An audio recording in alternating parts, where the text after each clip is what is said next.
isn't necessary. It's a momentary palate preference that isn't good for you, and you are paying people to do things that not only are, I mean, most people, it's not that we would be disgusted to slice animals' throats open, it's that we would have ethical issues with slicing animals' throats open or chopping their beaks off or castrating them without pain relief. And so you're compromising your ethics in this mercenary relationship where you're paying people to do those things to animals for something that gives you pleasure for that long and isn't good for you. Over here.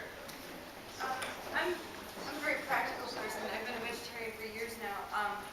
But I guess what I'd like to know is, are there any, we can't expect everyone to be vegetarian. Maybe there are a lot of people in this room who are, but I don't expect everyone to stop eating meat tomorrow. So are there any bills that PETA is really behind currently to improve the treatment of farmed animals? I'm actually curious, I will answer that, but how many people here are vegetarian? And how many people eat meat? Good mix. So like 60-40 maybe? Okay. Well, there's state legislation that we support. At the federal level, we can't even get meaningful consumer protection. We can't get laws passed, that the entire medical establishment supports to stop drugging up animals because you end up consuming those drugs when you eat meat. So the American Medical Association and the entire medical establishment is of one saying stop it, and the meat industry is too powerful. The New York Times has a front page expose about how filthy our meat industry is. 2 days ago, the Washington Post has done a couple of them. We can't get what every other developed nation in the world has. Similarly on the environment, across the line. So meaningful welfare legislation at the federal level, when you can't get health and environmental stuff through, probably not going to happen. But at the state level, there are some very good things and a lot of cause for optimism. Like Proposition 2 in California banned in California veal crates, gestation crates, and battery cages. The main one for California is the battery cages. They're about 18 by 20 inches. They create an industry average of 6 or 7 hens in each cage. It's where 95% of eggs come from. And California banned it by the largest margin in California ballot initiative history. So there were like 13 ballot initiatives this year, beat all of them, beat Barack Obama, beat every other ballot initiative in history. So when people are allowed to choose, they say no. Friedrich?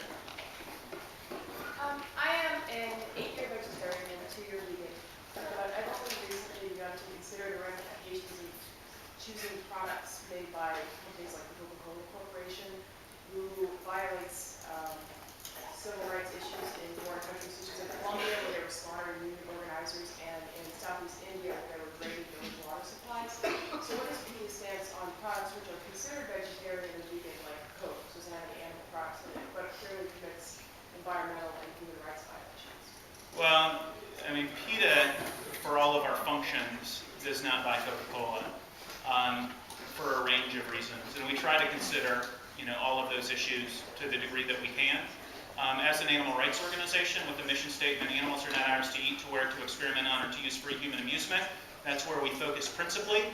But we certainly have a lot of people who are concerned about the full range of issues, including what a lot of corporations are doing in Colombia and other Central American nations. If they're trashing the environment, doesn't that have implications for animals to live in this environment? It does, and it goes back to a significant degree to the degree to which, what are the choices that you're making, how pure can you be, doing the best you can within, with the cards that you're dealt. Back in the reds. I apologize if you addressed this earlier, I think I'm late. But back to the morality topic, how do you, according to the United Nations World Food Program, like 1.02 billion people go hungry, or do not have enough to eat in June 2009.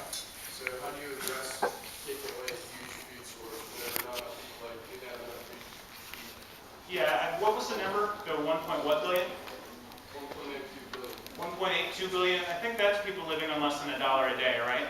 Because the statistic for people who are starving was 907, sorry. okay. People that cannot afford. Yeah, 987 million people are living in nutritional deficit, and this was a significant. Okay. This was a significant portion of my talk, actually, because that's the reason I went vegan in the first place. The vast inefficiency of growing crops to feed them to animals so that we can eat animals. So it takes 10 to 20 calories into an animal to get 1 calorie back out. And so globally, we're feeding almost all of the 220 million metric tons of soy is fed to farmed animals, and about 756 million metric tons of corn and wheat is fed to farmed animals. It's vastly inefficient. It drives up the cost of food, and it causes people to starve to death. How many people produces protein, which is necessary in our diet. Well, all of the corn and wheat and soy does. But that's still not enough throughout the entire world to take us to 1.2 billion. Well, every single resource economist on the planet disagrees with you. In the green?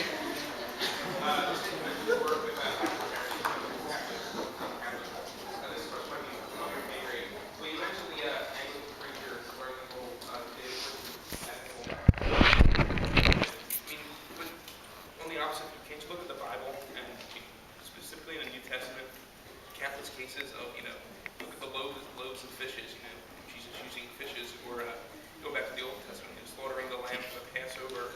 There's instances of, slaughtering, or the prodigal son, slaughter the fattened calf. I mean, how can you really use the whole religious side of it when it's in the Bible, they're eating meat? Polygamy is in the Bible. God has the fellow who's gathering wood on the Sabbath brought before him to be stoned to death for violating the Sabbath by working and gathering wood. You can use the Bible to justify an awful lot, but if you look at the Garden of Eden, it's a totally nonviolent ideal. Whether you take it literally or you take it as a figurative representation of God's ideal, it's completely nonviolent. You look at the eschaton visions of Isaiah, Micah, Jeremiah, Amos, again, completely nonviolent. Even the carnivorous animals revert to being vegetarian. So, if you're asking yourself, as an ethical person, as a Christian, a Jew, a Muslim, whatever else, what can I do to make the world a more compassionate place? What can I do to reduce violence? Or, the Apostle Paul, to pray ceaselessly. For me, I take a lot of power in the fact that every time I sit down to eat, I'm casting my lot against violence. Tolstoy called vegetarianism the taproot of humanitarianism, because he said, how can we be taken seriously in our cries for peace in other areas if every time we sit down to eat, we're supporting, horrid violence that, again, most of us wouldn't take part in personally. Other way. Okay, hi, I'm Mary. I'm an animal science major, and I do eat meat. I guess I want to make a comment. There's over 43,000 students at Penn State University. We've got about 300 people here.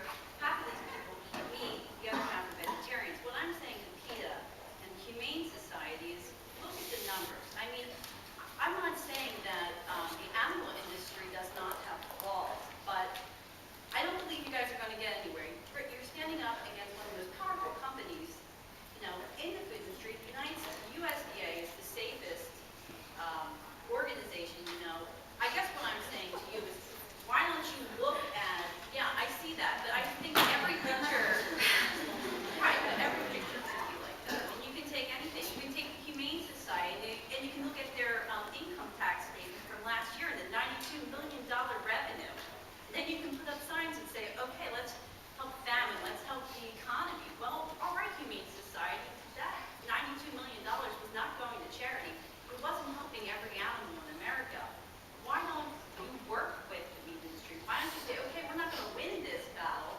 We're going to see what's wrong. We're going to try and work with them, make things better, and make this better as a whole. Because you're up against a brick wall. Well, people said the same thing.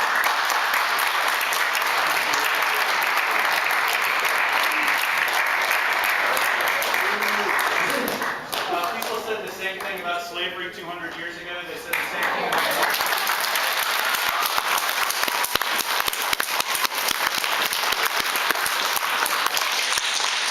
They said the same thing about women's suffrage 100 years ago. They said the same thing about tobacco.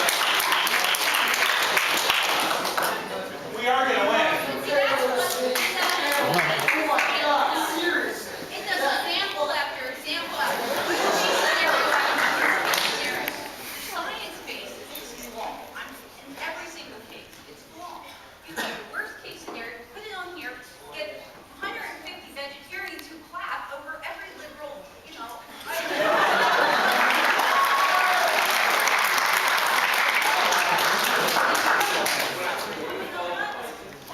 Well, the science is the industry science. You know, 1 million pigs dying in transit every year, that's the industry figure. 1% of chickens dying every single week, that's the industry figure.